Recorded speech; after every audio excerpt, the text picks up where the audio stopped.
Leelah, you are no one I have met or ever would have met, but I needed you, and I cannot clear your words from my head or your passion from my voice or the twin staring pinpricks of headlights out of my eyes. Your words claim that your life was not worth living because of who you are. Your words have shaken me to my core because, while they are yours, they are also all of ours. They are the words I did not whisper to my lover when I left her so that she would not be the one to find my body when I locked my door and downed a pharmacy in a poetic nod to her addiction to her own prescriptions. They are the words that earned my boyfriend an extra week of inpatient time when he told me he knew it would hurt me and his parents, but he was in fact going to kill himself as soon as he got out of the hospital. They are the words tucked between my fingers and my best friend's hair as he lay his shaking head in my lap, convinced he would be murdered if he went back to work on the all-male team that menacingly suggested he find another bathroom tomorrow. These are the words of every lover I have ever been with, because every single one of them has a history of suicide attempts.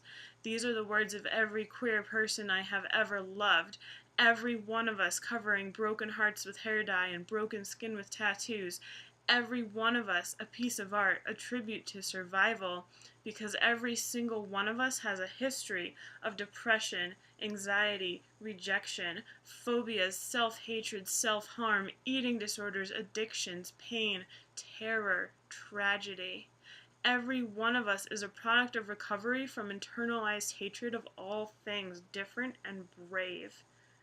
These words are the words of every queer I know. We needed you. You were one of the brave ones. You were one of the bright flames. We needed you. You were the only you that we had. You weren't a mistake. You weren't. Your identity was real and your thoughts and dreams were valid. Other people make mistakes. Other people broke you in the process of trying to fix a part of you that was not broken. Your note begs parents not to invalidate their children this way. You sought to save lives even on the day you gave yours away. You even requested that your possessions be sold and all proceeds be donated to trans civil rights movements and support groups. You said you didn't give a shit which one. Leelah, you sassy, snarky, brave, sweet, kind, compassionate, sensitive soul, we needed you. You and your universal words. You just wanted us all to be treated like humans. You wanted our parents to respect and affirm our identities while we were still growing into them. You want someone to look at the statistics on transgender suicide. Quote, look at that number and say that's fucked up and fix it. Fix society, please. End quote. Those were your last words. Fix society, please. When I wrote this, your original post had almost 136,000 notes on it, not counting the news articles, the BuzzFeed posts, the people like me memorializing your words in their art in an effort to soothe your and our broken hearts. There is debate about sharing your post, about giving a group at such high risk for suicide access to a suicide note that validates their loneliness and confirms that people will indeed be sad and sorry if they die. I've heard it's irresponsible to make your words public for that reason. I believe just the opposite. I believe everyone needs to know that your loneliness was valid, and I think every at-risk youth needs to know how sad and sorry the world would be if they died.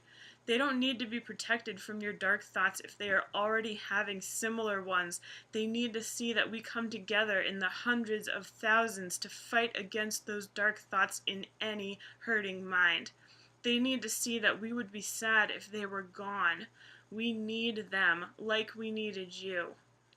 I share your words because you matter and your voice deserves to be heard, because your pain is valid and familiar, and because people standing in shoes too similar to yours need to hear the heartbroken "but I love you" that strangers are directing to you and people like you, which is to say them.